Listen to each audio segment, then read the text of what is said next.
खुलुमबाय लोगोफोर, नोंथांमोनखौ दिनैनि गोनांथार बर' रादाबाव बरायबाय। मिजिंथियो अबुंलावरनि अननायाव गासिबो गाहामै दङ। दिनै नोंथांमोननि सेराव लानानै फैदों गुसुं समनि गेजेरावनो गोबां गोनांथार रादाब। अन्नानै भिडिअखौ जोबजासे नायलांनो गुरै खावलायबाय। गिबि रादाबाव दङ BTCनि गोजां बोथोरनि एसेम्बलि जथुमा दिनै जोबथा साननि नैथि सानाव हाबबाय।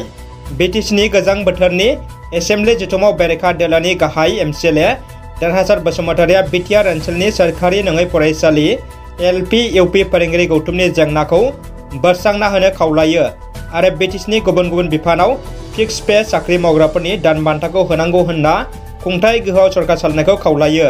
बेराफारसेथिं BTC एसेम्बलि जथुम जोबनायनि उनाव BTCनि मोनबा बिलनि सायाव BTCनि चिफ प्रमद बर'नि खौरांगिरि मेल। खौरांगिरि मेलनि गेजेरजों BTCनि गाहाय मावफुं सोद्रोमा प्रमद बर'आ बुङो दि BTCनि नोगोरारिफोरखौ BTC सरकारा जोथोन लागोन आरो रैखाथि होगोन। बेयो BTC सरकारनि दायित्व आरो मावनां हाबा होनना बुङो।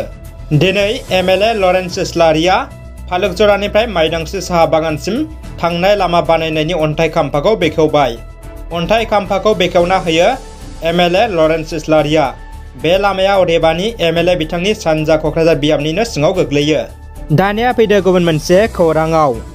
BTC खुंथायखौ 17 बोसोर सालायनाय बारग' चिफ आरो BPFनि आफादगिरि हाग्रामा महिलारिया जोबथेसालिनि आलासि जानांगोन नामा? बे बाथ्राया खौरां बिजोङाव गोबां सावरायजादों। आथिखालनि BTCनि गाहाय मावफुं सोद्रोमा प्रमद बर'आ गोजाम खुंथायखौ सालायनाय हाग्रामा महिलारिनि सायाव जाख्ल'नायनि गेदेर अजद होदों आरो बे लेखायैनो BPFनि खुंथाय समाव सोलिबोनाय कारापसनखौ नायबिजिरनो BTC एसेम्बलि गोजां बोथोरनि जथुमाव CBI इनकुइरि खालामनो प्रमद बर'आ दाबि खालामदों। थारैनो हाग्रामा महिलारिनि सायाव CBI इनकुइरि जागोन नामा? सोंलु सिखारदों आरो बे खौराङा असमिया रादाब बिजोङाव फोसावजानायखौ नुनो मोन्दों। बड'लेण्ड मुलुगसोलोंसालि एबसुनि 14थि थान्दै मेलनि जथुम्माया जागायबाय। बड'लेण्ड मुलुगसोलोंसालिनि जायखिजाया जेंनानि सायावनो जेंनाखौ सुस्रांनांगौनि थाखाय एबसुआ खामानि मावलांगोन होनना मिरु एबसुनि गाहाय नेहाथारि मानगोनां खनीन्द्र बसुमतारिया बुंथिदों।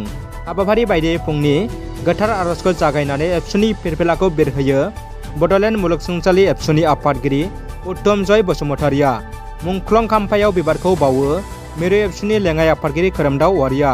बड'लेण्ड मुलुगसोलोंसालि एबसुनि 14थि बोसोरसालिया जथुम्मानि थान्दै मेलनि बेखेवगिरि महरै बाहागो लायो गाहाय नेहाथारि खनीन्द्र बसुमतारिया।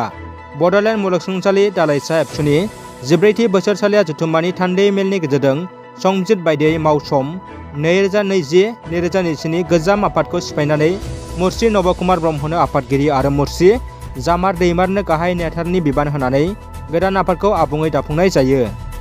दानिया फैदो जोबथा खौराङाव। BTR बाउन्डारि कमिसननि आगुनि सासे सोद्रोमा आरो आथिखालनि सिडली बियाबनि MLA जयन्त बसुमतारिया BTR सिमा बारायनायनि सायाव खौरांगिरिया सोंलु सोंनायनि सायाव माखासे बाथ्रा मुंख'दों। बिथाङा बुंदों गाव राजखान्थियाव फैनायनि उनाव सिमा बारनाय कमिसन सोद्रोमाखौ एंगारना बे बिबानखौ आथिखालनि मिरु एबसुनि लेङाइ आफादगिरि खोरोमदाव औवारनो होयो होनना बुंथियो। आरोबाव बिथाङा सिमा बारायनायनि सायाव बुङो दि सिमा बारायनायनि गासै खामानिया जोबनायनि फारसे फैनायनि उनाव खालि साबमिशननि थाखाय गोनांथि दंमोन, नाथाय बे समावनो आसामनि बाइ इलेक्शननि थाखाय कमिसननि खामानिखौ दसे दोनथ'नो गोनां जादों।